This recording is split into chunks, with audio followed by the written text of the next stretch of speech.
सभी गणमान्य अतिथि तथा पूरे भारत से आए हुए हमारे प्रतिनिधि, नागपुर शहर के सभी अधिकारी और हमारे द्वारा सभी निमंत्रित सदस्य बंधुओं का स्वागत करता हूं। माननीय मुख्यमंत्री महाराष्ट्र राज्य श्री देवेंद्र जी फडणवीस को मंच पर विराजमान होने के लिए आमंत्रित करता हूं और श्री कांत जी लोंढरेकर से विनती करता हूं कि वे श्री देवेंद्र जी फडणवीस को आदर सहित मंच पर लेकर आए। केंद्रीय मंत्री माननीय श्री कलराज जी मिश्रा को मंच पर विराजमान होने के लिए आमंत्रित करता हूं और मैं गिरधारी शर्मा जी से विनती करता हूं कि वे श्री कलराज जी मिश्रा को आदर सहित मंच पर लेकर आए। बजरंग राज जी गुप्ता से मैं विनती करता हूं कि वह कृपा मंच पर पधारे।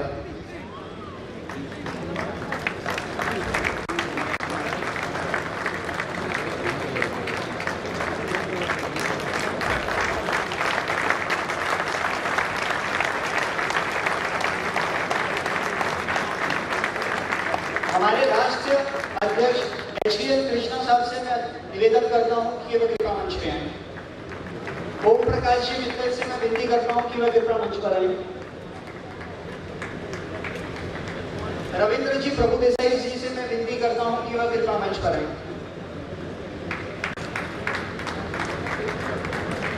मैं मंच पर उपस्थित सभी अतिथियों का कार्यक्रम में उपस्थित होने का बहुत बहुत धन्यवाद करता हूं। मैं मंच पर उपस्थित सभी अतिथियों से विनती करता हूं कि वह करीब प्रज्वलन के लिए आए।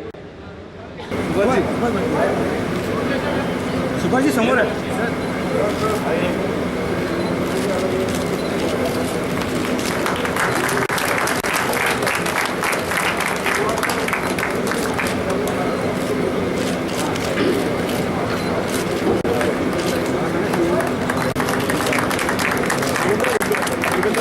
एकदा प्लीज काही लोकांना मिळालं नाही।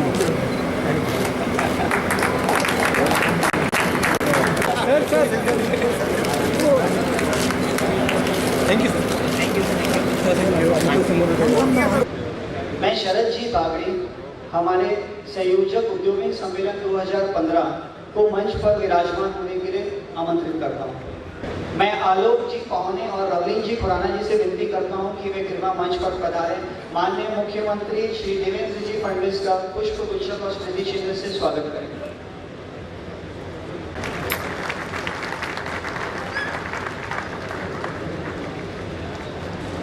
मैं हरीश हांडे जी और योगेश केलकर जी से विनती करता हूं कि कृपया मंच पर पधारें और कलराज जी मिश्रा का स्वागत करें।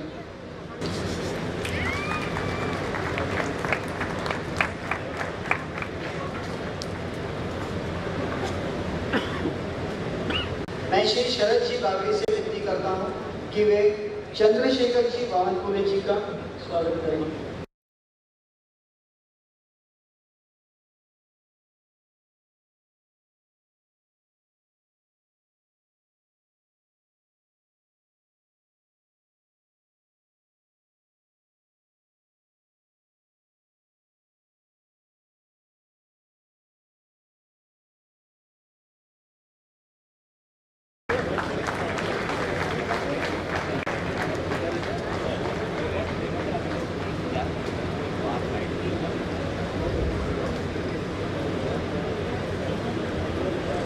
मैं अमलेश जी से और चारोजी साहू जी से निवेदन करता हूं कि कृपया मंच पर आएं और माननीय बजरंग लाल जी का पुष्प से और स्मृति चिन्ह से स्वागत करें।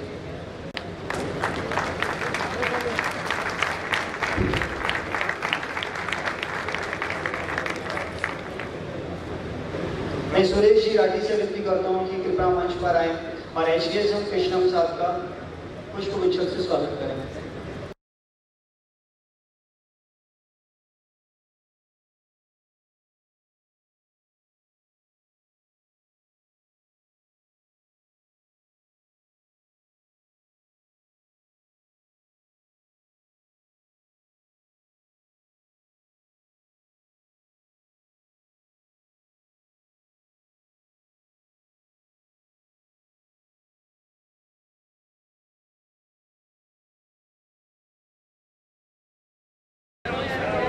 मंच पर उपस्थित माननीय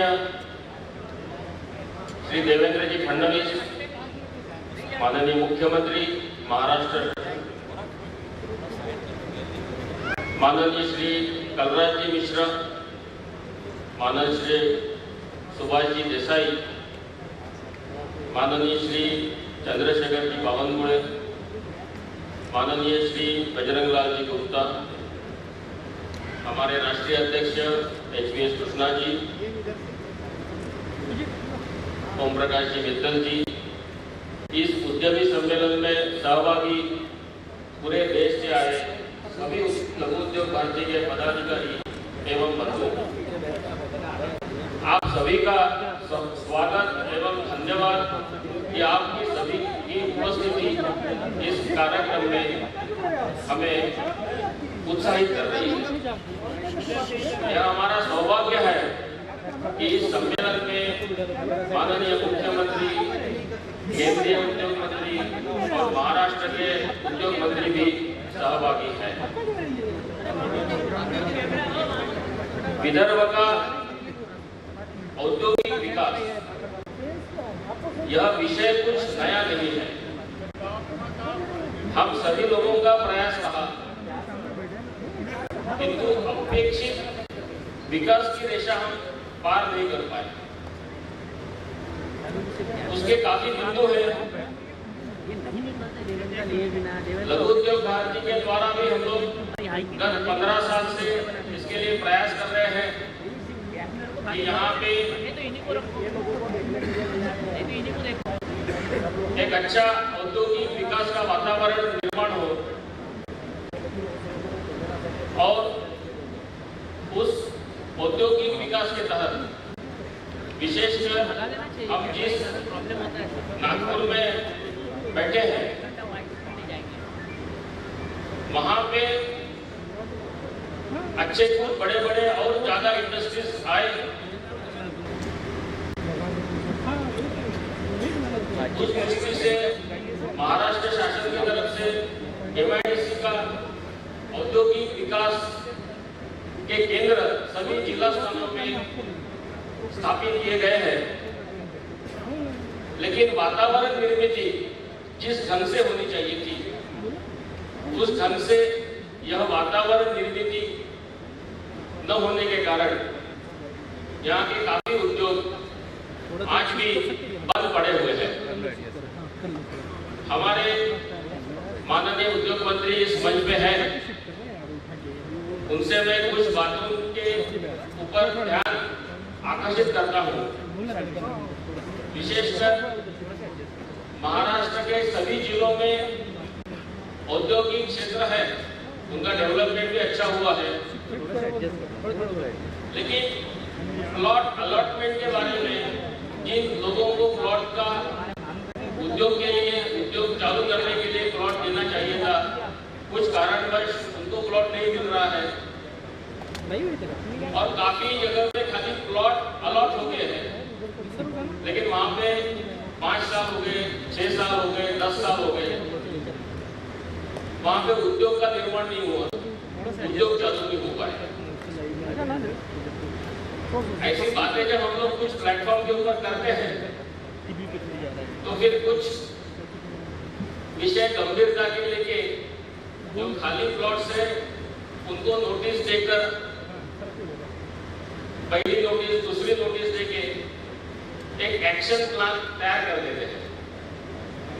उसके कारण 6-7 महीने, 8 महीने, 9 महीने एक्शन प्लान हो जाता है, लोगों को पत्र मिलते हैं, फिर सब उद्योजक दौड़ करते हैं और कहते हैं कि अरे हमारा ये कारण के कारण हमारा कुछ उद्योग चालू नहीं हो पा रहा, हमको थोड़ा सा एक्सटेंशन दीजिए। और 2-3 महीने कोई काम में वो लगा हुआ होता है, उसको एक्सटेंशन मिलता भी है, बहुत मुश्किल से मिलता है। कुछ जिनाई उद्योजक होते हैं, कुछ कारणवश, कुछ मार्केट का प्रॉब्लम रहता है, कुछ बैंक का फाइनेंस का प्रॉब्लम होता है और कुछ छोटे छोटे कारण होते हैं, उसके कारण उस उद्योजक को एक स्पेसिफाइड टाइम लिमिट में 5 साल, 3 साल, कुछ जगह पे 3 साल है, कुछ जगह पे 5 साल है, वहां पे उद्योग चालू करने में थोड़ी सी दिक्कत आती है। तो वो जो सरकारी MIDC के ऑफिसर्स लोग पीछे लग के जो एक कार्रवाई करने का एक पूरा नोटिस भेजने का जो सब काम करते हैं, उसके कारण उसपे कुछ भी उसको एक उसकी बातें सुन के, मतलब उसको खाली नोटिस दिया जाता है, एक्शन ली जाती है, उससे प्लॉट ले लिया जाता है। मेरा कहना है कि उसकी कुछ जिनाई कारण अगर होंगी तो उसको थोड़ा सा और ज्यादा से ज्यादा 1 साल का अगर अवधि दिया जाए और 1 साल के बाद बाय डिफॉल्ट उसका प्लॉट उसके पास से वापस हो जाता है, ऐसी कुछ प्रावधान इस विषय में होना चाहिए। दूसरा एक विषय है कि जो केंद्र सरकार के तरफ से उद्यमियों के लिए कुछ सर्कुलर्स बनते हैं, कुछ नए कानून में बदलाव आता है, कुछ कानून के बारे में, विशेष करके पोल्यूशन के बारे में हमारे महाराष्ट्र में काफी देर के बाद में, काफी सालों के बाद में उसका इम्प्लीमेंटेशन होना चालू हुआ। उसके कारण हम सब उद्यमी बंधुओं को लगता है कि भैया पेपर में तो आ गया कि केंद्र सरकार ने ऐसा ऐसा घोषित किया है, ऐसा ऐसा कानून बनाया है, तो हम लोग सोचते हैं कि 10-15 दिन में तो भैया उसका इम्प्लीमेंटेशन हमारे महाराष्ट्र में भी लागू हो जाएगा। अगर वो कानून उद्यमी के हित का होता है तो उसका इम्प्लीमेंटेशन काफी देर से होता है, राह देखनी पड़ती है, उसके लिए कुछ मंत्रियों को मिलना पड़ता है, सरकार के पास जाके दस्तक देनी पड़ती है। ऐसे बहुत से कारण होते हैं कि उसके कारण वो उद्यमी को उसका लाभ काफी देर से मिलता है। तो मेरा कहना ऐसा है कि ये सब चीजें थोड़ी सी फास्ट ट्रैक लेवल के ऊपर होके उसका इम्प्लीमेंटेशन भी अगर ठीक ढंग से हो जाता है तो उसका फायदा महाराष्ट्र के सभी उद्योगी बंधु को हो सकता है। लघु उद्योग भारती का काम करते समय, विशेषकर महाराष्ट्र में जब हम लोग सब काम करते हैं, 2-3 बातें विशेष रूप से ध्यान में आई है। जो भी पॉलिसी बनती है, जो भी उद्योगियों के बारे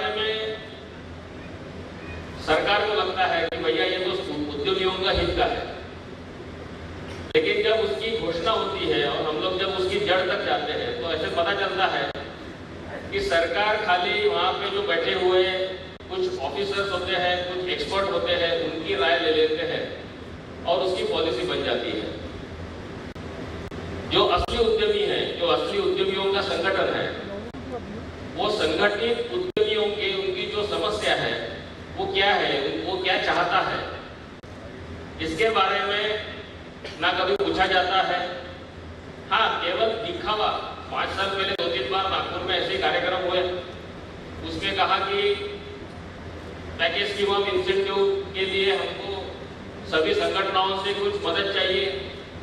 एक कार्यक्रम का आयोजन किया गया, उस वक्त के माननीय उद्योग मंत्री भी उसमें थे, लेकिन उसका खाली आयोजन जो हुआ वो केवल दिखावा था। जितने भी सुझाव हमने दिए उसका 0.01% भी कंसिडरेशन जो 2000 की पैकेज स्कीम ऑफ इंसेंटिव बनी उसके अंदर में उसका अंदर हुआ भी नहीं है। एक्चुअली जिसको जो चाहिए कम से कम उसको पूछना तो चाहिए कि भैया तेरे को क्या चाहिए। तुमको कैसा है कि कोई भी उद्योजक पूरी जी जान लगा के उसके उद्योग को पूरा अपना सब बैंक को मॉर्गेज करके उद्योग चलाता है, तो घर द्वार सब चीज वो अपना पूरा दाव पे लगा के काम करता है। तो एटलीस्ट उसके बारे में उसकी जो प्रमुख कुछ संगठन है, हम लोग कहते हैं कि अभी महाराष्ट्र में भी लघुद्योग भारती सभी जिलों में है, तो नेचुरली हमारा भी ये कहना है कि कुछ बारे में हमारा कुछ राय लेना चाहिए। लेकिन हमने देखा है 10-15 साल से एक कुछ लोग बैठ के उनको पॉलिसी, उनको लगता है कि बस हम ही जो भी करेंगे वो हम अच्छा करेंगे। तो मेरी एक सरकार से, महाराष्ट्र सरकार से विनती है कि जब भी ऐसी कोई बात उठती है तो जो भी कुछ प्रमुख संगठन है, मैं आपको विश्वास दिलाता हूँ कि इस बारे में अगर लघुद्योग भारती को पूछा गया तो हम जी जान से मेहनत करके आपका पूरा सहयोग देंगे और एक अच्छी पॉलिसी बनाने के लिए।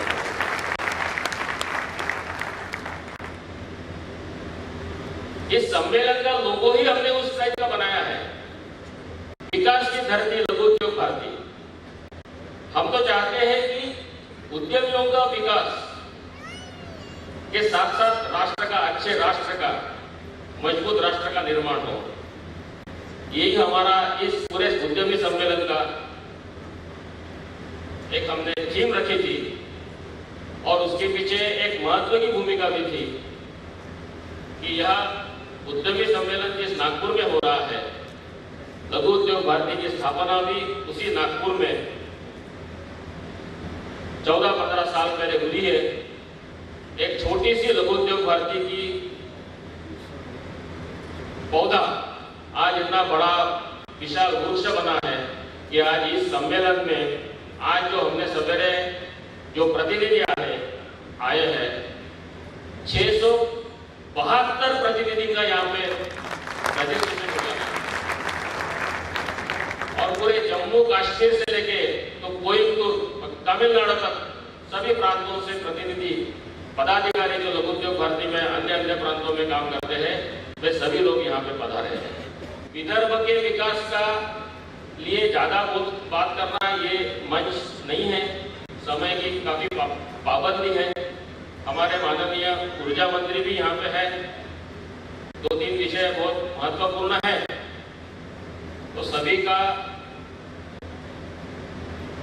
अभी मुझे चिट्ठी आ गई है टाइम, तो मैं भी ज्यादा समय न लेते हुए इस सम्मेलन में आप सभी लोगों का जो एक अच्छा योगदान रहा है, विशेष रूप से हमारे इस कार्यक्रम में जो महानुभाव यहाँ आए हैं, उसी के साथ हमको ऐसा लगता है कि हम कुछ अच्छा काम इस दृष्टि से कर पाएंगे, ऐसा मुझे लगता है। धन्यवाद।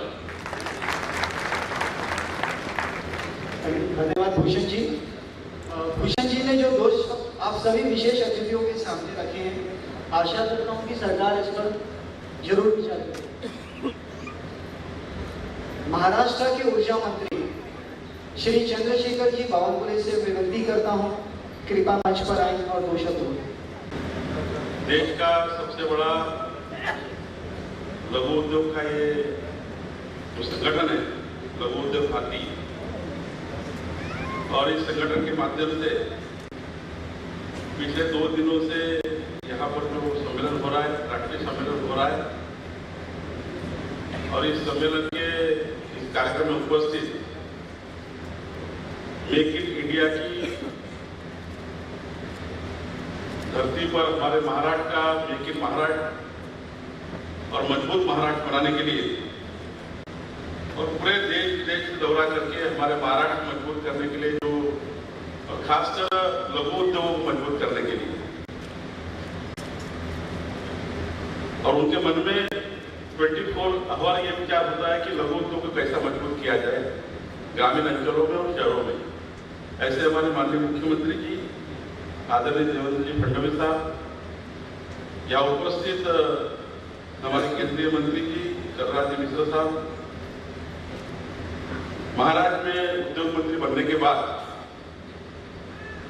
हमारे उद्योगों को चांगला देने वाले, रोज रोज नए उद्योगों से बात करने वाले और देश विदेश के उद्योग हमारे स्टेट में लाने के लिए माननीय मुख्यमंत्री के साथ काम करने वाले हमारे लोकप्रिय उद्योग मंत्री शिवाजी देसाई साहब, माननीय कृष्णा जी, माननीय मित्तल जी, माननीय वैद्य जी, डॉक्टर देसाई जी, सोनावनी जी, और यहाँ उपस्थित सभी भाई और बहनें, ये बहुत खुशी की बात है कि आज नागपुर में ये सम्मेलन हो रहा है। तो नागपुर का पालक मंत्री होने के नाते मैं लघु उद्योग भारती के सारे पदाधिकारियों का पहले धन्यवाद व्यक्त करता हूँ कि आपने यहाँ पे नागपुर में सम्मेलन लेकर हमें वो कराया। ये हमारे लिए अविस्मरणीय संचालन है, क्योंकि 20,000 से ज्यादा सदस्य होने वाले इस लघु उद्योग भारती का जो सम्मेलन, और अभी भी कहा कि 650 के ऊपर सदस्य ने इसमें भाग लिया देश के पूरे, और राष्ट्रीय औद्योगिक उत्पादन बढ़ाने के लिए, बेरोजगार को रोजगार देने के लिए और अर्थव्यवस्था को मजबूत करने के लिए इस सम्मेलन का बहुत बड़ा उपयोग होगा। सरकार को भी उपयोग होगा और जनता को भी उपयोग होगा। अभी अभी मैं, क्योंकि 5 मिनट समय है, ज्यादा मैं नहीं कह पाऊंगा, लेकिन इस उद्योग को मजबूत करने के लिए और खासकर लघु उद्योग को मजबूत करने के लिए सबसे बड़ा जो जोड़ होता है वो बिजली का होता है, और जब तक बिजली के क्षेत्र में हम मजबूत प्रयास नहीं करेंगे तब तक लघु उद्योगों को बढ़ावा नहीं मिलेगा। मैं यहाँ बहुत ही जवाबदारी से कहना चाहता हूँ कि पिछली सरकार ने 750 करोड़ की सब्सिडी देके सरकार के बजट से जो रास्ते बिजली पानी के रास्ते के पैसे है, पानी के पैसे वो सब्सिडी देकर उसे रेट कम करने का प्रयास किया था। लेकिन माननीय मुख्यमंत्री जी और माननीय नीति जी ने जो कुछ सूचनाएं दी और माननीय मुख्यमंत्री जी ने जिस प्रकार से पिछले 8 महीने से बिजली क्षेत्रों को बढ़ावा दिया, और खासकर मुझे बिजली मंत्री के नाते उन्होंने जो सूचनाएं दी, उस सूचना के आधार पर मैं ये निश्चित रूप से जवाबदारी से आपके सामने रखना चाहता हूँ कि हमने जो अभी प्रयास किया 8 महीने से लघु उद्योग के लिए खासकर अलग कैटेगरी बना के, और इस कैटेगरी बना के 15 से 16% बिजली के रेट विदाउट सब्सिडी करने का हमने प्रयास किया। सरकार ने सब्सिडी देकर रेट कम करना अलग है, लेकिन पिछले 10 सालों का जो एबीएस उसका आप जब टेरिफ रेट निकालोगे, टेरिफ रेट पे पढ़ाई करोगे, तो आपको सभी जो यहाँ मेंबर बैठे उनको लगेगा कि 10 सालों में पहली बार ऐसा हुआ है कि बिजली के क्षेत्र में रेट बढ़े नहीं है, उल्टे कम हो गए इस साल के लिए 15-16 के लिए। और इतना ही नहीं, तो मैं खासकर लघु उद्योग के लिए कल जो हमने निर्णय लिया है, कोई भी महानगर क्षेत्र में हमारा कोई लघु उद्योग का जो कनेक्शन होता है वो एलटी में हम देते हैं 200 HP तक, लेकिन ग्रामीण अंचलों में हमारे महाराष्ट्र में कनेक्शन देने की परमिशन नहीं थी, वो HP पे थी। अगर हाई टेंशन लाइन है तो हम लोग लघु उद्योग को परमिशन देते थे, लेकिन कल माननीय मुख्यमंत्री जी ने जो सूचना दी है उसमें आपके लिए आज जो लागू हो रहा है, आज से लागू हो रहा है, अब सारे ग्रामीण अंचलों में और नगर पालिका क्षेत्रों में भी ELT के ऊपर 200 HP का कनेक्शन दिया जाएगा। ये माननीय मुख्यमंत्री जी ने जो सूचना दी थी उसका विद्यमान निर्णय हो गया है, आज ही उसका सर्कुलर हो गया है और वो सर्कुलर से लघु उद्योग के लिए खासकर बहुत फायदा छोटे लघु उद्योग के लिए हुआ है। और अभी अभी आपको अगर पता लगेगा, हम जो प्रयास कर रहे हैं कि विदर्भ के लिए खासकर मराठवाड़ा के लिए जो यहाँ पिछला हमारा बिजली बनती है, लेकिन बिजली बनने के बावजूद भी 10 किलोमीटर में यहाँ बिजली बनती है। मेरे गांव में 2000 मेगावाट बिजली बनती है पुरानी, जहाँ मैं रहता हूँ। चंद्रपुर में बिजली बनती है, परली में बनती है, पारस में बनती है, हमारे विदर्भ में बिजली बनती है। और उसके बाद विदर्भ के सारे लघु उद्योगों को और उद्योगों को बहुत ज्यादा क्रॉस सब्सिडी सब्सिडी देना पड़ता है। और अभी माननीय मुख्यमंत्री ने निर्देश दिए हैं कि मराठवाड़ा विदर्भ के लिए क्रॉस सब्सिडी हटाई जाए, जिससे विदर्भ के लघु उद्योगों को उसका फायदा मिले। इसके लिए भी बहुत बड़ा एक सपोर्ट लघु उद्योग को मिलेगा और उसके लिए भी एक बहुत बड़ा प्रयास होने जा रहा है। निश्चित रूप से आने वाले कुछ दिनों में, आने वाले दिसंबर के हमारे जो नागपुर का अधिवेशन है, उसके पहले के लिए भी बहुत बड़ा माननीय नीति जी आए हुए सबने ताली बजा के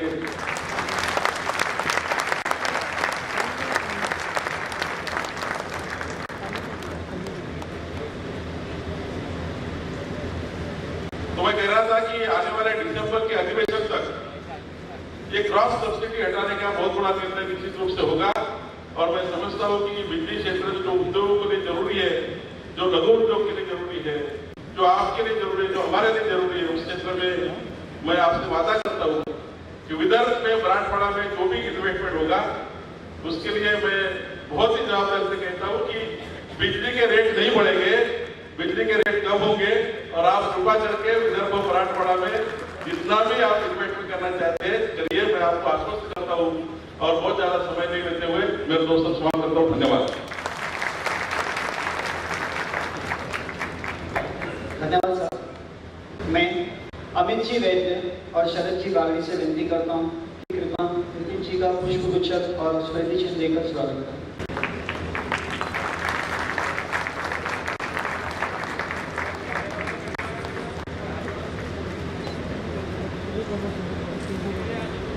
माननीय उद्योग मंत्री महाराष्ट्र राज्य श्री सुभाष जी देसाई से विनती करता हूं कि वह कृपा हमारा मार्गदर्शन करें।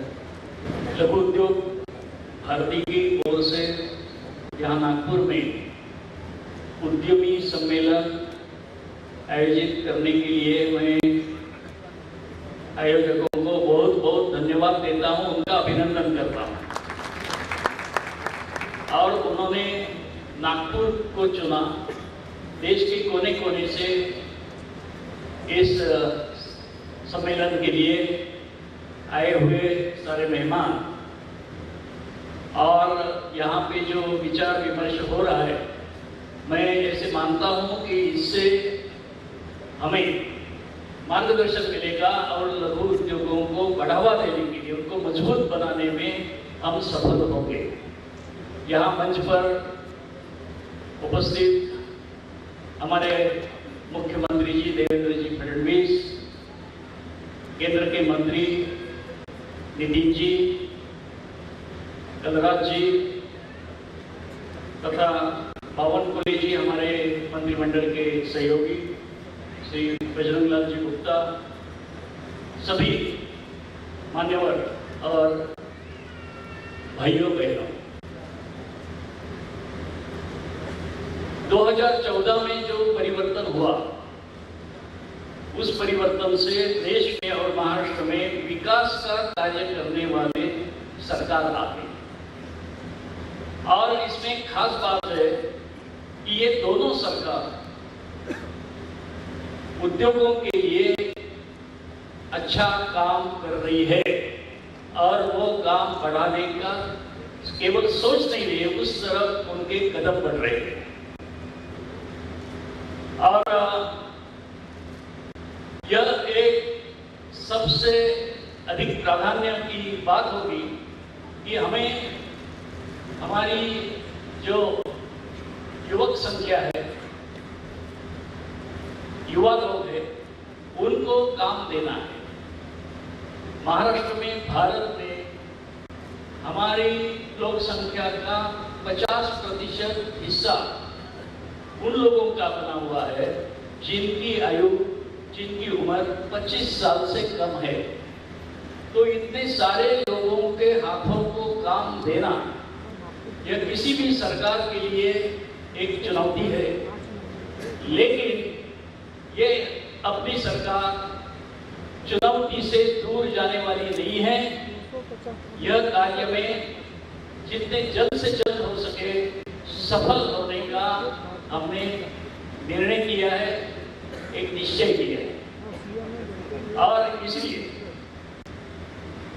हम कोशिश कर रहे हैं, हमारे आदरणीय मुख्यमंत्री और उनके साथ में मैं भी, हम दुनिया के विभिन्न देशों में जाते हैं, बड़े उद्योग है, उनका निवेश हमारे यहाँ कैसे हो इसकी कोशिश करते हैं। कभी कभी पत्रकार हम पे आलोचना करते हैं, आक्षेप लेते हैं कि आप जब बड़ा कोई उद्योग आना चाहता है तो रेड कार्पेट लेके आप दौड़ते हैं।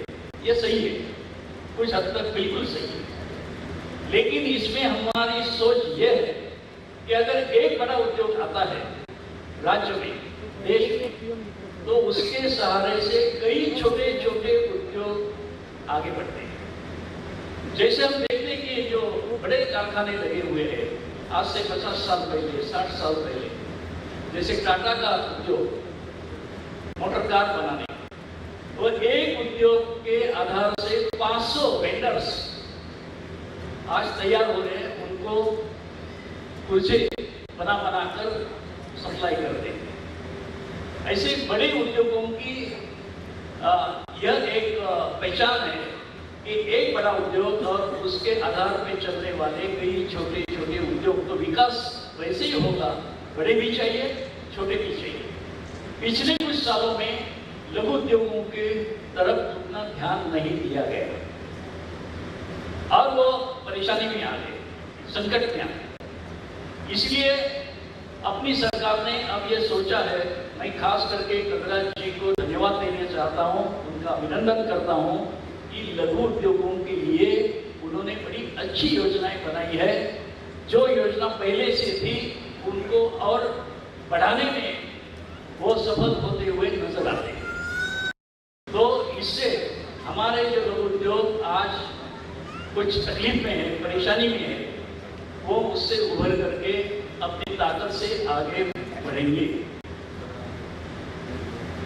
और इसके लिए आदरणीय देवेंद्र जी फडणवीस और उनके नेतृत्व वाली हमारी सरकार ने कुछ निर्णय किए। हमने यहाँ पे एक कार्यक्रम बनाया है, ईज ऑफ डूइंग बिजनेस। हमारे यहाँ ये देखा जाता है कि किसी एक उद्योग को अगर महाराष्ट्र में आना है, कारखाना शुरू करना है, तो उनको बहुत सारी परमिशन लेनी पड़ती है, एनओसी लेनी पड़ती है, परमिट्स लेने पड़ते हैं। इसमें उनका समय बर्बाद होता है, साल 2-2 साल निकल जाते हैं, शक्ति भी खत्म हो जाती है। तो इसका अभ्यास करने के बाद में आदरणीय मुख्यमंत्री जी ने ये आदेश दिया सारे विभागों को कि कितनी परमिशन लगती है। तो हमको पता चला कि एक कारखाना अगर महाराष्ट्र में स्थापित करना है तो उसके लिए 76 परमिशन लेना आवश्यक होता है। अभी ये संख्या तो इतनी बड़ी होगी, करेंगे क्या? तो उनको आदेश दिया कि इसको कम कीजिए। और लगातार पिछले 6 महीनों से हम देख रहे हैं, हर महीने इसका जायजा लेने के लिए मीटिंग होती है। 3-3, 4-4 घंटे हम और आदरणीय मुख्यमंत्री जी सभी समय उपस्थित रहेंगे। काम कहाँ तक आगे बढ़ा है, कुछ काम जो अगर आगे नहीं बढ़ रहा है तो उसके कारण क्या है, इसके ऊपर विचार करते हैं और मार्गदर्शन देते हैं। अधिकारियों ने बताया कि अभी हम ये 76 से 37% तक नीचे आ चुके हैं, लेकिन हमने उनको मार्गदर्शन किया है ये 37 से काम नहीं चलेगा, 76 से आपको 25% तक आना है, ये टारगेट है। और आने वाले कुछ 1-2 महीने में यह काम करने में हम सफल होंगे। इससे चलते उद्योगों को इस दफ्तर से उस दफ्तर तक, एक फाइल से दूसरी फाइल तक दौड़ने की जरूरत नहीं होगी। और ये कारण होगा कि निवेश करने वाले बड़े उत्साह से हमारे यहाँ आएंगे, छोटे हो या बड़े हो, उन सभी को ये सहयोग मिलेगा। MIDC के जो खाली प्लॉट है उसके बारे में यहाँ पे जिक्र हुआ, मैं इसके बारे में 2 शब्द कहना चाहता हूँ। जब मैं उद्योग मंत्री का पद संभाला तब महाराष्ट्र के जिलों में मैं गया और वहाँ जितने उद्यमी हैं उनसे मिला, उनकी तकलीफ क्या है वो उसकी जानकारी है। बहुत सारे उद्योगों ने ये कहा कि हम अगर MIDC के पास प्लॉट मांगते हैं तो हमको जवाब आता है जगह खाली नहीं है। और जैसे ही हम आपको बताते हैं, आप हमारे साथ में चलिए, कई ऐसे MIDC में प्लॉट खाली पड़े हैं जहाँ कारखाना ही नहीं है, उद्योग नहीं है, और वैसी जमीन खाली पड़ी है तो वो क्यों नहीं लेते।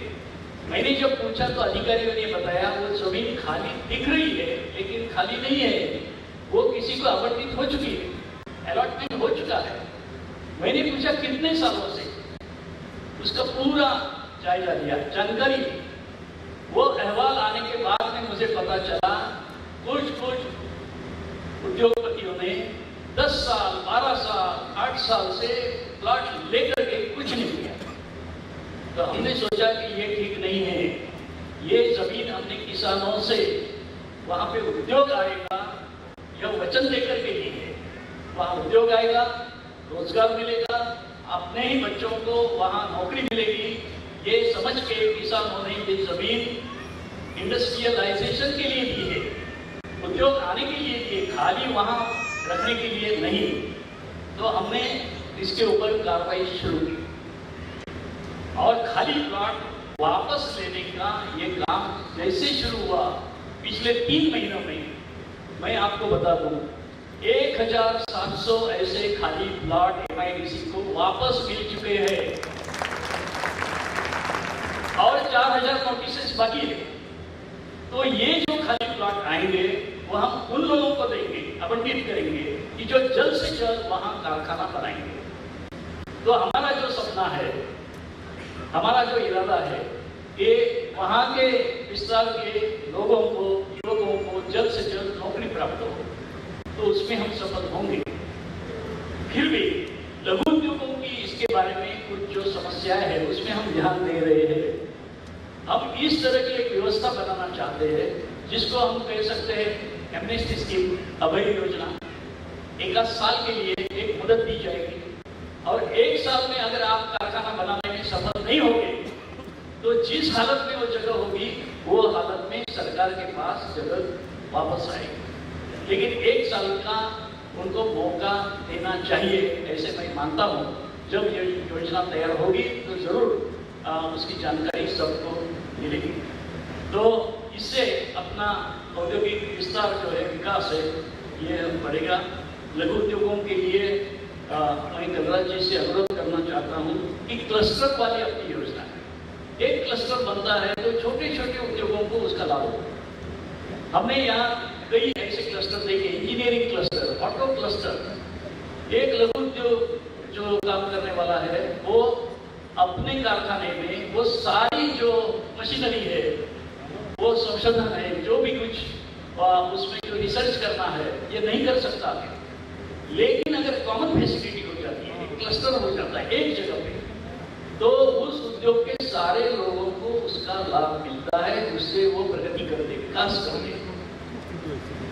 ऐसे कई क्लस्टर्स आज सफल होते हुए दिखाई देते हैं। मैंने कलराज जी से अनुरोध किया है कि ऐसे क्लस्टर्स की संख्या बढ़ानी चाहिए और बहुत बड़े बड़े क्लस्टर नहीं जिसमें करोड़ों का निवेश हो, वो तो ठीक है, लेकिन छोटे छोटे क्लस्टर, जैसे मैंने कोकण में जो कॉइल है, काफिया, जो नारियल के पेड़ होते हैं उससे नारियल का खोपड़ा निकालने के बाद में जो कुछ बचता है वो वेस्ट है।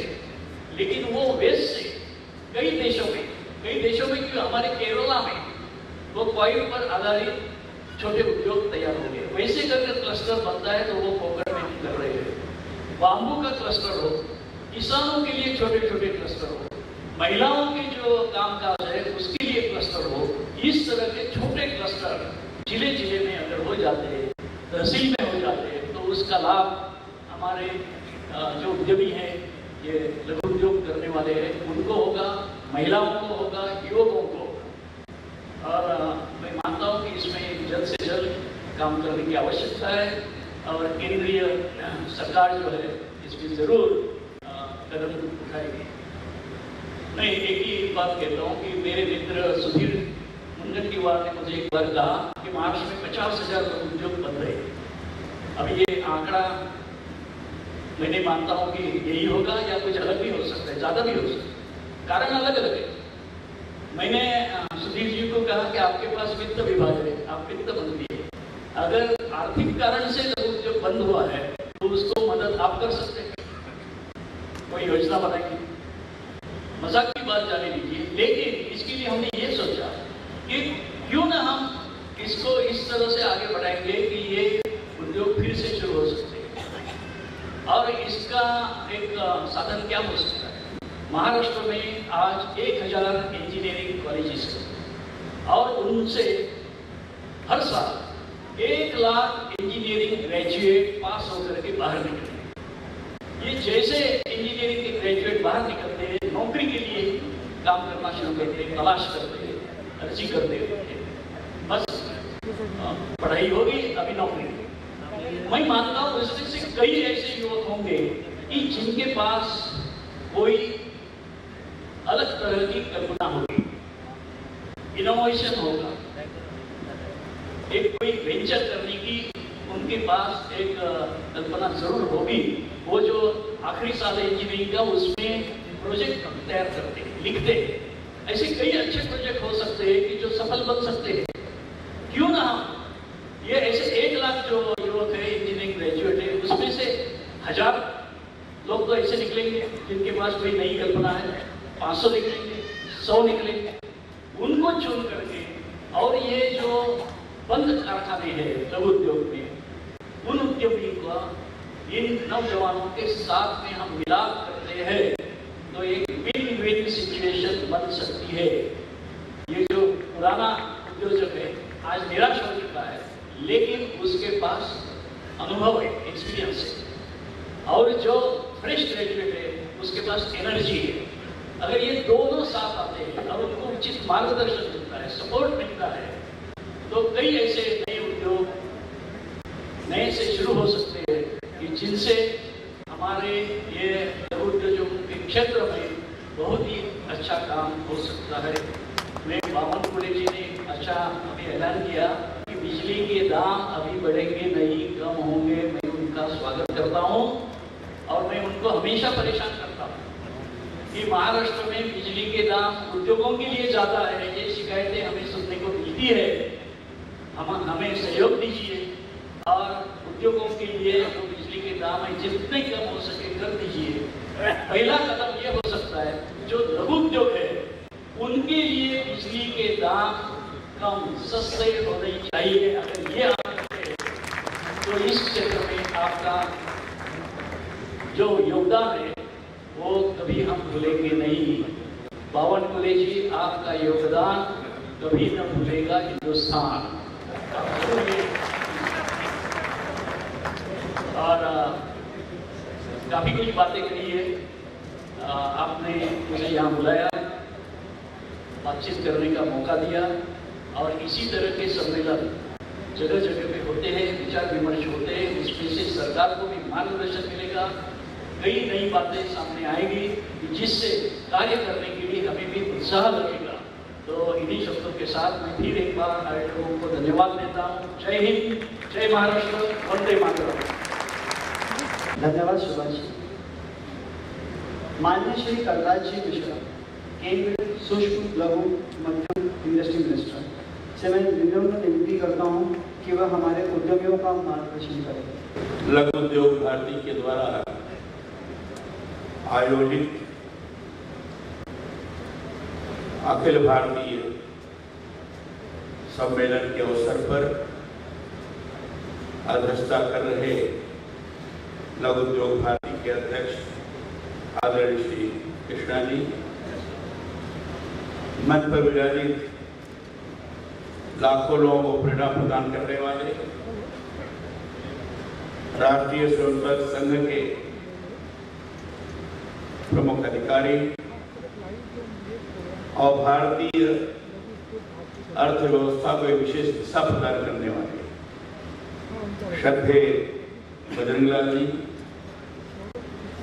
भारतीय जनता पार्टी के पूर्व राष्ट्रीय अध्यक्ष और भारत सरकार में केंद्रीय मंत्री आदरणीय श्री नितिन गडकरी जी, महाराष्ट्र प्रदेश के मुख्यमंत्री जिन्होंने चाहे औद्योगिक क्षेत्र होगा, चाहे कृषि का क्षेत्र होगा, सभी क्षेत्रों में विशेष योजना के आधार पर काम करने की शुरुआत करने वाले आदरणीय श्री देवेंद्र फडणवीस जी, मंच पर बैठे हुए महाराष्ट्र प्रदेश के उद्योग मंत्री आदरणीय श्री सुभाष जी, ऊर्जा मंत्री जी, हमारे लघु उद्योग भारती के महामंत्री आदरणीय ओम प्रकाश मित्तल जी, यहाँ बैठे हुए सभी पूरे देश से आए हुए सभी सम्मानित उद्यमी बंधुगण, पत्रकार मित्रों, छायाकार मित्रों, मंत्री बनने के पश्चात मैं प्रथम बार नागपुर में आया और ऐसे स्थान पर आया हूं, अगर मैं ये कहूं कि पूज्य डॉक्टर हेडगेवार जी ने जो नींव डाली थी और जिस संकल्पना के आधार पर राष्ट्रीय स्वयंसेवक संघ की स्थापना की थी, आज उस संकल्पना का विस्तार पूरे विश्व भर में हुआ है और प्रतीक के रूप में भारत के प्रधानमंत्री के रूप में आदरणीय श्री नरेंद्र मोदी जी ने दुनिया के अंदर उसका एक मूर्त रूप स्थापित करने में सफलता प्राप्त करी। पूज्य डॉक्टर हेडगेवार जी, पूज्य परम पूज्य गुरु जी, ये उनका जहां से विशिष्ट प्रकार की प्रेरणा प्राप्त कर विश्व बंधुत्व के मंत्र को आत्मसात करते हुए पूरे विश्व में भारत के स्वाभिमान को प्रकट करने के लिए समय समय पर उनके द्वारा प्रेरित लोगों ने ही एक विशेष स्थान बनाया। अटल जी भारत के प्रधानमंत्री थे, उन्होंने वो स्थान बनाया और आज भारत के प्रधानमंत्री के रूप में आदरणीय श्री नरेंद्र मोदी जी ने दुनिया के अंदर ये स्वरूप को प्रकट किया कि हिंदुस्तान की सांस्कृतिक प्रतीक के रूप में अगर योग को हम प्रतिष्ठित करते हैं तो दुनिया वाले सर्व को स्वीकार करके हिंदुस्तान के सांस्कृतिक स्वरूप को अपने जीवन में अपनाने में किसी प्रकार का संकोच नहीं किए थे। यही से प्रेरणा प्राप्त करके हुआ है।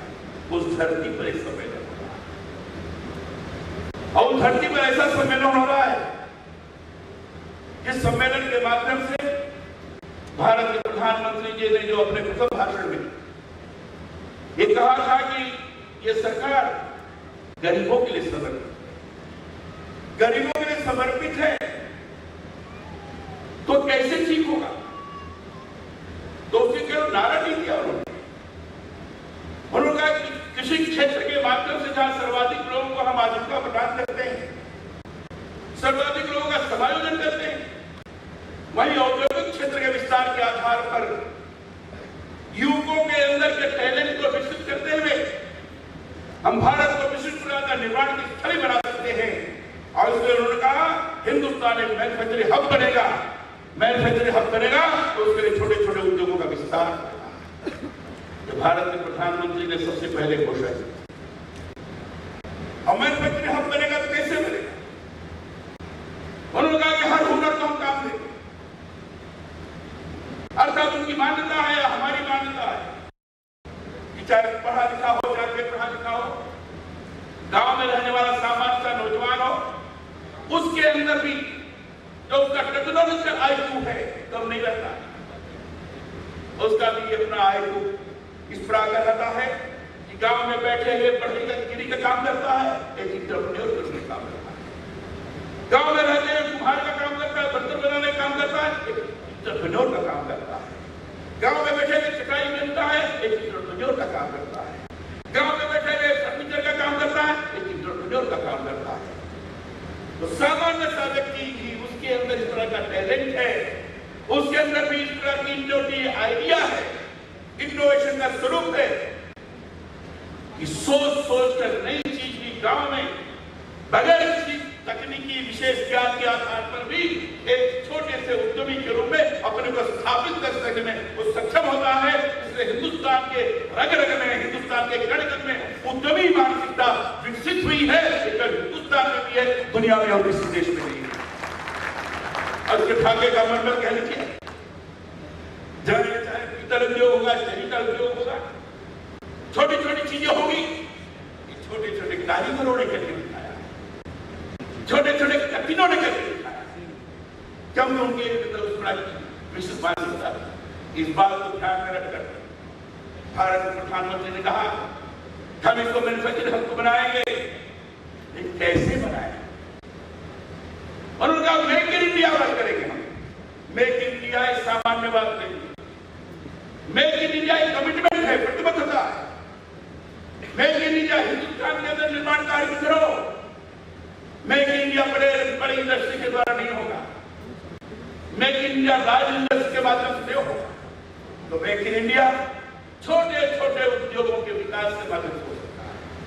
मेक इन इंडिया जो निवेश करने वाले लोग हैं छोटे छोटे उद्योगों में निवेश करेंगे तब मेक इन इंडिया होगा। अब मेक इन इंडिया होगा छोटे छोटे उद्योगों के आधार पर, टेक्नोलॉजिकल अपग्रेडेशन के आधार पर। अगर हम अच्छे निर्माण कार्य को करेंगे तो निर्मित माल दुनिया के अंदर जाएगा तो लोग कहेंगे it is made in India, it is made in India. Hindustan से बना हुआ माल, छोटे छोटे उद्यमी के द्वारा निर्माण किया हुआ माल, ये गुणवत्ता युक्त माल है, ये सही माने में मेड इन इंडिया का माल है, मेड इन इंडिया माल है, उसको स्वीकार करेंगे। प्रधानमंत्री जी ने इसी बात को ध्यान में रखा। जहां जहां छोटे छोटे उद्योगों के विकास की बात की, वही उन्होंने कहा अगर छोटे उद्योगों का विकास कर रहे हैं तो हमें उस तरह की गुणवत्ता युक्त मानसिकता की भी आवश्यकता है। हमें स्किल्ड मैन पावर की जरूरत है। Skilled man power make in India को अगर सफल करना है तो हिंदुस्तान को स्किल डेवलपमेंट की तरफ अग्रसर करना पड़ेगा। हिंदुस्तान की स्किलिंग करनी पड़ेगी और स्किल डेवलपमेंट के कार्यक्रम पूरे देश के अंदर करना बहुत जरूरी है। उन्होंने कहा हम हिंदुस्तान को स्किल इंडिया है। ये दुर्भाग्य कांग्रेस के लोगों ने कमेंट करते हुए कहा, प्रधानमंत्री ने कहा कि हिंदुस्तान को स्किल इंडिया है। ये दुर्भाग्यजनक ऐसे लोगों को तरस। लेकिन मेक इन इंडिया गुणवत्ता युक्त हो, मेक इन इंडिया दोष मुक्त हो, मेक इन इंडिया प्रदूषण मुक्त हो और पर्यावरण से फ्रेंडली हो। इस प्रकार का हमें निर्माण कार्य करना है। और इसलिए उन्होंने कहा कि स्किल डेवलपमेंट के कार्यक्रम को हम सर्वाधिक आगे बढ़ाएंगे और स्किल डेवलपमेंट के कार्यक्रम को आगे बढ़ाएंगे। स्किल मैन पावर होगा, मैन्युफैक्चरिंग स्किल मैन पावर के आधार पर की जाएगी तो निर्माण कार्य गुणवत्ता युक्त होगा, निर्माण कार्य प्रदूषण मुक्त होगा और इससे निर्माण कार्य प्रदूषण मुक्त गुणवत्ता युक्त होगा तो वही जीरो इफेक्ट और जीरो डिफेक्ट होगा, वही दोष मुक्त होगा। जीरो डिफेक्ट और जीरो इफेक्ट ये प्रधानमंत्री ने अपनी दूरदर्शिता के आधार पर धरातल की चीजों को समझते हुए हिंदुस्तान के स्वरूप को दुनिया के अंदर गौरवान्वित करने के लिए और हिंदुस्तान की आम जनता को इसके साथ सहभागी बनाने के लिए इस प्रकार की घोषणा प्रतिबद्धता के आधार पर करते हुए आज आगे बढ़ते चले जा रहे हैं। और इसलिए लघु उद्योगों का विस्तार वर्णन में नहीं जाना चाहता हूं, इसलिए पीछे बोल चुका हूं। उसके बारे में मैं बहुत कह चुका। छोटे छोटे उद्योगों का विस्तार, छोटे छोटे उद्योगों को कितना तकलीफ हो रही है इसको भी प्रधानमंत्री ने अनुभव करते हैं। ईज ऑफ डूइंग बिजनेस के आधार पर या महाराष्ट्र के हमारे उद्योग मंत्री जी ने कहा जब कुछ कर रहे हैं हम लोग भी करना चाहिए। और ईज ऑफ डूइंग बिजनेस के आधार पर जैसे प्रतिनिधित है करीब 20% तो प्रोक्योरमेंट करने की बात आई, कोशिश करेंगे और उसको हमने मैंडेटरी कर दिया है। मैंडेटरी खरीदना ही पड़ेगा। छोटे उद्यमी अब उसके कारण परेशान नहीं होंगे। रजिस्ट्रेशन के बारे में तकलीफ जा रही थी, हमने EM1 और EM2 ये हमने ऑनलाइन कर दिया है। EM2 ऑनलाइन है, फॉर्मेट होगा, रजिस्ट्रेशन हो जाएगा, फिजिकल वेरिफिकेशन के लिए DIC जाएगा, लेकिन रजिस्ट्रेशन होगा और उसको सर्टिफाई हम ही करेंगे, DIC नहीं करेगा। वो सेल्फ सर्टिफिकेशन के आधार पर EM1 और EM2 ये हमने ऑनलाइन कर दिया है। और आपको जानकर खुशी होगी, इस समय 61,000 इंटरप्राइजेज इस तरह से रजिस्टर हुई है, 61,000 और प्रत्येक प्रदेशों ने स्वीकार कर दिया है। आपकी जानकारी के लिए और मैं बताना चाहता हूं, कामत कमेटी की रिपोर्ट में जो अभी पिछले बार बजट में घोषणा की गई थी 10,000 करोड़ का वेंचर कैपिटल के बारे में श्रीमान जी ने घोषणा की और उन्होंने कहा था कि एक कमेटी बनाएगी MSME के बारे में। कामत साहब उसके चेयरमैन थे, उन्होंने अपने रिपोर्ट के अंतर्गत ये भी कहा है कि उद्योग कार्ड में होने चाहिए। हमने उसको स्वीकार किया और उस उद्योग कार्ड के माध्यम से जिसके पास उद्योग कार्ड होगा वो ऑनलाइन होगा और उद्योग कार्ड ही एक रजिस्ट्रेशन का प्रमुख आधार होगा। और जो जिस रजिस्ट्रेशन के फॉरवर्ड करते हैं वह रजिस्ट्रेशन 3 मिनट में हो जाएगा, 5 मिनट में हो जाएगा, ऑनलाइन रहेगा। इसको अभी आगे चलकर हम लॉन्च करने वाले हैं। जब करने की कोशिश कर रहे हैं, हमने कई चीजों का ऑनलाइन किया है, चाहे एकेडमिया हो, चाहे इंडस्ट्री हो, चाहे एम्प्लॉयर हो, चाहे एम्प्लॉय हो, चाहे किसी प्रकार के इसमें एक्सपर्ट रखने वाले लोग हो, ऐसे सब लोगों का एक वेब पोर्टल बनाया है जिसका नाम है वर्चुअल क्लस्टर वेब पोर्टल। ये हमने तय किया है। हमने स्किल इंडिया को ध्यान में रखकर पूरे देश भर में, आपको जानकर खुशी होगी, हमें चाहूंगा कि आप चाहे दोस्तों हम आपको भेज सकते हैं, पूरे देश भर में स्किल मैपिंग और इंडस्ट्रियल प्रोफाइल तैयार किया। पूरे देश का मतलब कि आप जानकर प्रसन्न हो, पूरे देश भर के इंडस्ट्रियल प्रोफाइल और इंडस्ट्रियल मैपिंग स्किल मैपिंग हमने तैयार किया। 652 जिलों की इंडस्ट्रियल प्रोफाइल जिसके अंदर कितने ITI हैं, कितने पॉलिटेक्निक हैं, कितने इंजीनियरिंग कॉलेजेस हैं, वहां की डेमोग्राफिकल स्थिति क्या है, सारी स्किल मेकिंग, वहां की रॉ मटेरियल्स कैसे हैं, ये सारी चीज तैयार किया है हमने। साल भर के अंदर इतना बड़ा और दूभर कार्य हुआ है मित्रों। नेतृत्व नौकरी जानकारी भी हमने किया है, जिसमें कंपनीज हैं और जो ट्रेंड लड़के हैं, ये दोनों एक तरफ रहेंगे, पता लग जाएगा कि कहां कहां जगह खाली है, कंपनी उसको लेगी और लड़के जाकर वहां अपना एप्लीकेशन देकर नौकरी भी कर सकते हैं। और अभी हाल में जब डिजिटल इंडिया लॉन्च हुआ था तो उस समय हमने भी इंडस्ट्रियल एक्सचेंज, एक इंडस्ट्री के लिए एम्प्लॉयमेंट एक्सचेंज लॉन्च किया, डिजिटल एम्प्लॉयमेंट एक्सचेंज। और इसके अंदर ये होगा कि जो ट्रेन लड़के हैं जिन्होंने ट्रेनिंग प्राप्त की है, अब बहुत से इंडस्ट्री है उनको स्किल मैन पावर नहीं मिल रहा है, लिख करके अपने काम देते हैं कि हमें इस तरह के लोग चाहिए, नहीं मिल पाते हैं। लेकिन इसमें इस एम्प्लॉयमेंट एक्सचेंज के जरिए से ऑनलाइन करने के पश्चात कितनी इंडस्ट्री है, इनको कैसा स्किल मैन पावर चाहिए वो जानकारी हो जाएगी। और उस स्किल मैन पावर उस लड़के को जो ट्रेन लड़का है वो जब देखेगा हमारे योग्यता के हिसाब से कौन सी इंडस्ट्री है, वो जिले जिले में भी देख सकते हैं। जो भागते फिरते हैं, दौड़ना भागना नहीं पड़ेगा, वो साथ साथ जम जाएगा। ये लगातार स्किल इंडिया की तरफ हम सब लोग बढ़ रहे हैं। आपको जानकर खुशी होगी, पिछले साल 8 लाख से ज्यादा हमने इस तरह की ट्रेनिंग करवाई, 8 लाख से ज्यादा, लगभग 54 अवसर लगा। और उसमें आश्चर्य करेंगे कि 15,000 से ज्यादा लोगों को नौकरी दिलवाई गई। ये सारी चीजें क्रमशः चल रही है। और हमने प्रारंभ में कहा जैसे सिक्योरिटी है, जिनके लिए दिक्कत जा रही है, उन 6 यूनिट के लिए उनका रिवाइवल कैसे होगा, revival and rehabilitation of the enterprises, इसके लिए हमने एक नोटिफिकेशन जारी किया है। और उसके अंदर जो एनपीए होने वाला इंटरप्राइज है, वो बैंक उससे कहेगा कि हमारी सीए है, हम नहीं कर पा रहे, बैंक उसको लेगा, उसको विचार करेगा, कमेटी बनेगी, इसका दोबारा को भी मैंने बताया, और करेक्टिव एक्शन प्लान के रूप में उसको स्वीकार करते हुए सही माने में एनपीए होने की स्थिति में है तो उसका रिस्ट्रक्चरिंग कैसे होगी, इस पर भी विचार कर सकते हैं, और उसको कितना अवसर प्रदान किया जा सकता है, इस पर विचार कर सकते हैं। ये सारी चीजें करने की कोशिश हम कर रहे हैं। अभी हमारे समाज में बात कही जिसको हमने प्राथमिकता के आधार पर करने का कोशिश कर रहे हैं, क्लस्टर डेवलपमेंट। इंडस्ट्री का बगैर क्लस्टर डेवलपमेंट हुए हम आगे नहीं बढ़ सकते।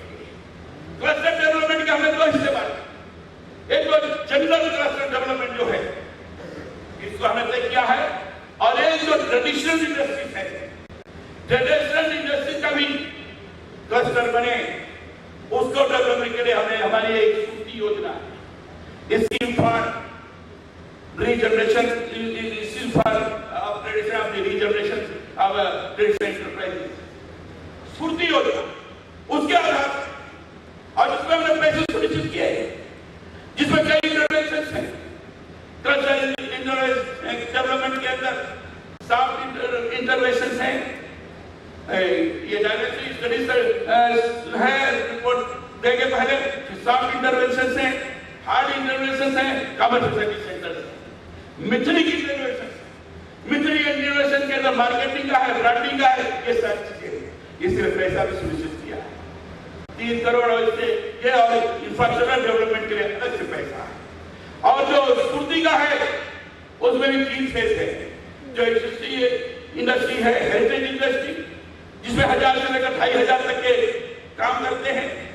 दूसरा है जो मेजर क्लस्टर है, जिसमें 500 लेकर के 1000 काम करते हैं, और तीसरा है जिसमें 500 से करते हैं, उसमें 3 करोड़ का है, इसमें 1.5 करोड़ का है।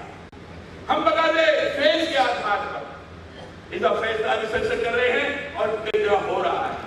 क्लस्टर डेवलपमेंट के अंदर पूरे देश भर में हम काम कर रहे हैं, और लगभग 171 क्लस्टर काम हो चुके हैं। 71 क्लस्टर को और भी हमने शुरू किए। और मैं बताना चाहूंगा आपके विदर्भ के क्षेत्र में, मैं मुख्यमंत्री जी और नीति जी यहाँ बैठे इन लोगों को बताना चाहूंगा कि विदर्भ में, नागपुर में हम FMPC का प्रोजेक्ट लाना चाहते हैं, और FMPC में जिस तरह से कन्नौज में है लगभग 25 करोड़ तक का उसमें लागत लगी है, और बहुत अच्छा तैयार हुआ, उसी प्रकार का हम यहाँ करना चाहते हैं। उसके लिए हमें जमीन चाहिए। हमने नीति जी से कहा, मैं मुख्यमंत्री से चाहूंगा कि जितना जमीन दे देंगे, और फिर हम आपके साथ यहाँ उसका शिलान्यास, नीति जी रहे, आप लोग रहे, उसका शिलान्यास भी हो जाएगा। ये भी हम करना चाहते हैं। हमने ये भी एक एग्जीबिशन सेंटर फॉर वुमेन की तरफ गया, इसके लिए बिल्डिंग चाहते हैं, हमें देखिए उसके लिए 6 करोड़ रुपए हम देंगे, और आप बिल्डिंग देखिए, पैसा दे दिए, महिलाओं के लिए एक अच्छा खासा एग्जीबिशन सेंटर नागपुर के अंतर्गत हो जाएगा। 4 क्लस्टर हमने यह स्वीकार किया है। एक रेडीमेड गारमेंट क्लस्टर है जो अभी तैयार हो रहा है, उनका 11 दिसंबर तक तैयार हो जाएगा, और हो जाए बहुत अच्छा बना है, उसका भी आकर इनॉग्रेशन करेंगे। एक गारमेंट क्लस्टर है, इसको भी स्वीकार कर दिया, ये भी चालू आदमी से मिले थे, वो भी मार्च तक उन्होंने कहा तैयार हो जाएगा। और एक ऑटो इंजीनियरिंग क्लस्टर है, ये भी तैयार हो रहा है, और फ्लाई ऐश क्लस्टर है जो चंद्रपुर में। ये 4 क्लस्टर किया है। राइस मिल क्लस्टर जो जब भी कुछ किसी कारण रुका हुआ था, वहां हमारी बात हुई, बात हुई और लोगों से बात हुई, वो भी शुरू हो जाएगा। ये क्लस्टर नागपुर के लिए, विदर्भ के लिए ये हमने करने का फैसला किया है। इंक्यूबेशन सेंटर जो चला रहे हैं, जो हमारी स्पायर योजना है उसके अंतर्गत, और इंक्यूबेशन सेंटर यहाँ शेगांव में है, कॉलेज ऑफ इंजीनियरिंग में है, यमगिरी में है, बंधा में, और हम चाहेंगे, मुझे आप स्थान दीजिए, हम और भी इंक्यूबेशन सेंटर इधर देना चाहते हैं। वह इंक्यूबेशन सेंटर ऐसा होगा जिसमें हैंड ऑन छात्र उससे ऊपर के लड़के पॉलिटेक्निक ITI पास किए हुए लोग वो मशीन पर ट्रेनिंग करेंगे और अगर चाहेंगे तो मशीन खरीद भी सकते हैं, सस्ती होगी। बैंक से लोन के लोग IBM दिलवाने का प्रयास करेंगे, एंटरप्रेन्योर बन जाएंगे और स्मॉल स्केल इंडस्ट्री एसोसिएशन से उनसे संपर्क स्थापित करते हुए उसमें उनको लगवाने का प्रयास भी कर सकते हैं। ये हमारी तरफ से कोशिश है कि महाराष्ट्र में हम इसका अधिक से अधिक विकास करें और क्लस्टर डेवलपमेंट के आधार पर हम पूरे देश के अंदर एक छोटे छोटे उद्योगों का ऐसा जबरदस्त विस्तार हो ताकि उस विस्तार के आधार पर कॉमन फैसिलिटी सेक्टर का समुचित तौर पर सदुपयोग करते हुए लोग आगे बढ़े और साथ ही साथ हम कुछ टूल्स रूम जो बड़े बड़े कॉमन फैसिलिटी सेंटर भी करेंगे और स्किल डेवलपमेंट तो होंगे। 150 करोड़ के हैं, औरंगाबाद में है, यहाँ भी करने की बात हम सोच रहे हैं। नागपुर में 15 हम नए खोलने जा रहे हैं पूरे देश में। हमारी कोशिश है कि भारत के प्रधानमंत्री जी ने जो घोषणा की है और कहा है कि make in India is not commitment, it is not slogan, it is the commitment. उस कमिटमेंट को पूरा करने के लिए पूरे देश में जो छोटे छोटे उद्योगों को बढ़ावा देने के दृष्टि से जो भी प्रयत्न हो सकता है उसको करने में सीमित संसाधन के अंतर्गत भी करने में किसी भी प्रकार का संकोच नहीं होगा, इतना मैं बता सकता हूं। मेरा आग्रह है कि लोग उद्योग भारती के हमारे मित्रगण इसमें पूरा सहयोग करें, उसमें आगे आए और मैं चाहूंगा कि हमको आमंत्रित कर रहे हैं जितना भी इंक्यूबेशन सेंटर्स की बात कहते हैं, जितना भी क्लस्टर बनाकर जैसा आज ने आग्रह किया मैं क्या आग्रह कर रहा हूँ, इंडस्ट्रियल क्लस्टर के रूप में डेवलप करना चाहते हैं, उन सबको पूरा करवाने का हम प्रयास। इतनी बात कहकर फिर से मैं आज पूज्य डॉक्टर साहब, पूज्य गुरु जी और मेरे महापुरुषों की धरती को प्रणाम करते हुए, इसके मिट्टी को सर पर लगाते हुए और आप सबों के चरणों में प्रणाम करते हुए अपनी वाणी को विराम देता हूँ। बहुत बहुत धन्यवाद। धन्यवाद कलराज जी।